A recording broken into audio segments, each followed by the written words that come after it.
Hi and welcome back. I'm Terry from Bonsai Tree. Today I'm going to be working on this Shohin wild olive. It's a tree that I have blogged about, in fact, and I collected it a number of years ago. With Shohin trees, you need to repot them more frequently than you would other trees because the small containers rapidly fill up with roots. And then the tree starts to slow down quite considerably. I've noticed that in the growth of the tree. So the first step will be to defoliate the tree. This will allow sunlight to penetrate the canopy of the tree better and give rise to new buds, which can then develop into branches and add to the ramification of the tree.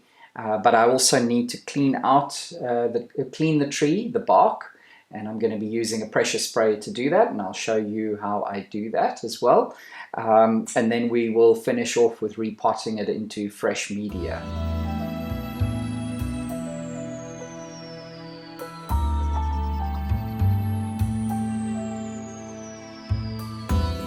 I know it's a good time to start working on this tree because I can see that I have activity as evidenced by new growth. So this is a good time to start working on the tree. With Shohin trees, normally you would be repotting them probably every 2 to 3 years, depending on the species, depending on the age, and also depending on the growing media that you're using.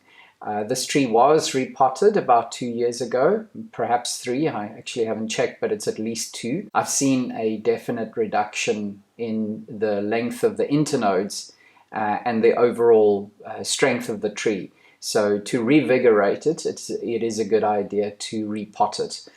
The process of pruning the roots definitely increases the overall vigor of the tree. So as I mentioned, the first thing that we're going to do is to defoliate the tree. It is somewhat time consuming, but it has a very good effect on the ramification of the tree. So in this case, we're not defoliating in order to get smaller leaves. We're doing it to promote sunlight penetrating into the canopy, and the leaves are already very small. This olive readily produces small leaves, but it is obviously reduced even further through defoliation. And to do this, you just need a sharp pair of trimming scissors or defoliating tweezers or shears if you have, and just a little bit of patience.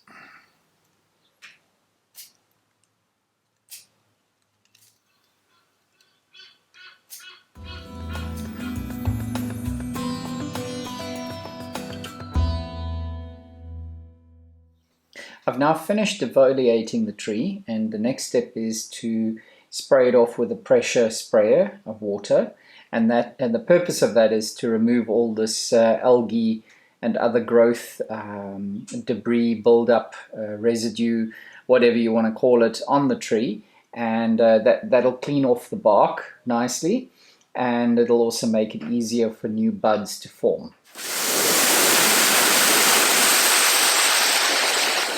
It's nice and clean now, so now we can go into the next step, which would be to remove it from the container, check out the root system, and then clean off the old growing media.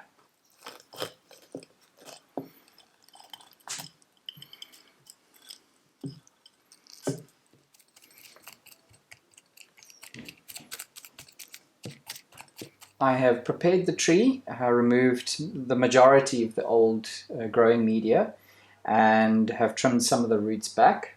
And what I've decided to do is, instead of potting it back into the container that it was growing in, I think it's been in this container for a number of years, and so I'm going to rather pot it into a slightly larger development container. The idea behind that is so that the tree can revitalize or reinvigorate, or the additional growing space to reinvigorate the tree, so that I can get the strength back up again, and then it will be placed back into this container. These containers are great because they still they have great the ratio of height or the depth to the width is very much similar to the bonsai pots, just slightly bigger. And then obviously being clay, they have good thermal characteristics as well. And they do come with holes already pre-drilled for your wires. And so I prepared this one with a drainage mesh and then some tie-down wires. And I'm now going to pot the tree. I've got some Kobayashi blend, which is a blended product of fired akadama, normal air-dried akadama, pumice, kiryu, bamboo charcoal, and a few other bits and pieces in it. And it's good to use just as is. So we just want to put some soil in at the bottom, make a slight mound that we can nestle the tree onto. You just want to work it down a little bit, settle the soil in, get soil underneath the root ball. We're going to use our tie down wires.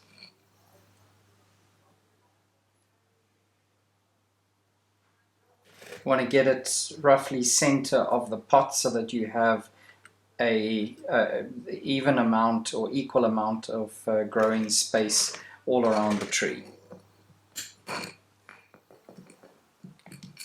Add a little bit more soil around the sides, and just using a stick, work that soil in carefully so that we avoid any cavities. Roots will not develop inside those cavities, so we just need to make sure that we've got rid of all of them. And then for trees of this size, I like to finish off with a sort of a centimeter or so of fine akadama.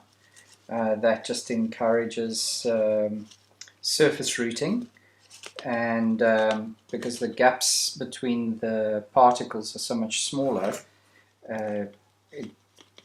you'll get more even drying through the vertical height of the container as well.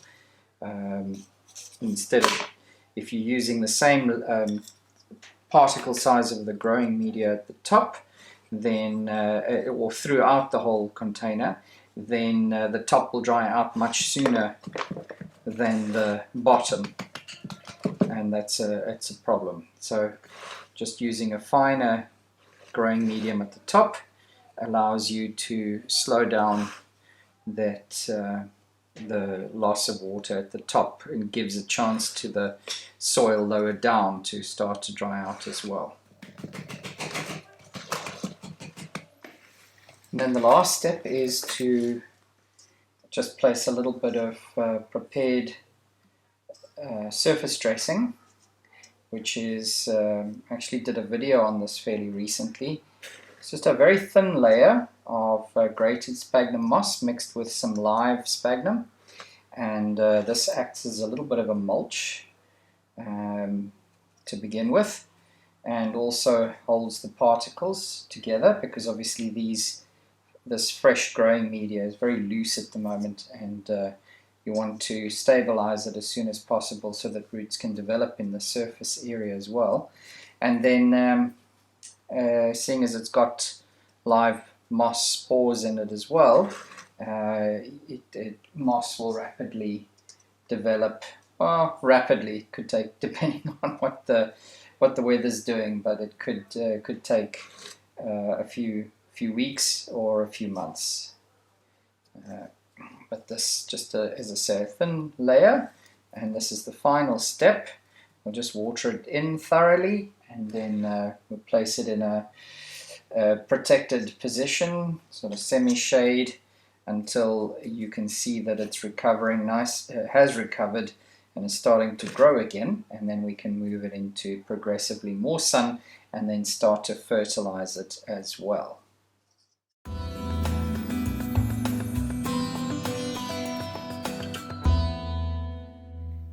It has now been 2 months since the repotting of the tree was completed, and as you can see, it has made it through the process quite healthily.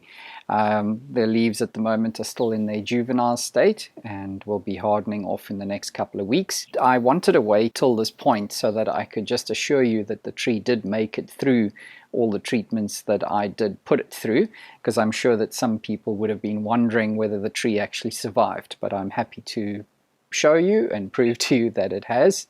During the last 2 months, I have treated the olive with Kelpac on a couple of occasions, and that was just to stimulate it and just help it transition or help it cope with the stress of being repotted. I will now start fertilizing it. I've also been moving it into progressively more sun. Obviously, straight after repotting it, it was in a very shaded position, but now it's going into full sun, or it has actually for the last week or so been in full sun. And so this on the new leaves, which will now be functioning at 100% sort of efficiency when it comes to photosynthesizing, will help to build up the strength of the tree once again. You may recall that the reason I started this process of repotting and specifically putting it into this development container again from a bonsai pot was because I felt that the tree, the vigor of the tree had started to decline. The space that it was growing in was extremely small, and that is not great for any bonsai tree for an extended period of time. So I potted it up slightly into this clay container. It's in a very free draining soil mix, as you saw from the previous repotting process, and it will now be kept in this container for probably 2 years, maybe 3 years.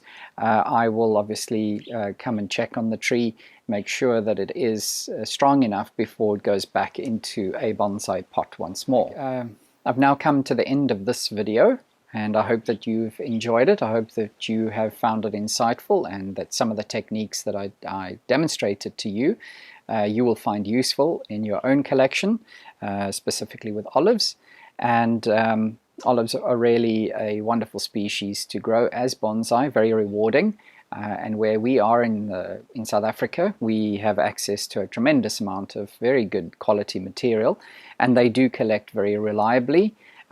So I would certainly encourage you, if you don't have one in your collection yet, to go out and either get one from a bonsai nursery that has collected them or that has them in stock.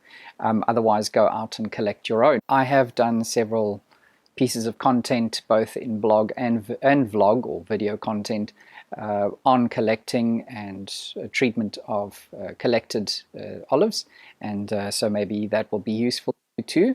But I also have a number of olives that have been collected in the last few years that I would like to feature in future videos, and I have some interesting projects that I have or that are planned for them.